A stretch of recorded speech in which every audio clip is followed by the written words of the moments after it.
Hey guys, what's happening? How to connect AppSheet to Google Sheets.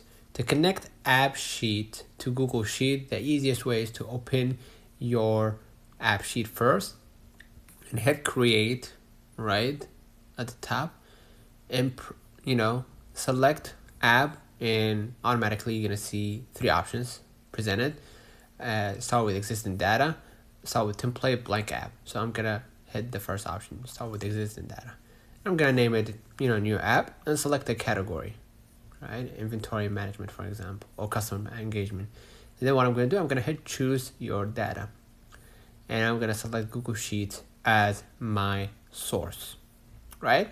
Next, what you're gonna do, you're gonna go ahead to the Google spreadsheet and hit extensions.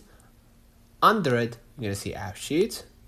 And what I'm gonna do, I'm gonna just go ahead and sync my existing data to AppSheet, right? And it will show me in the Google Sheet, right?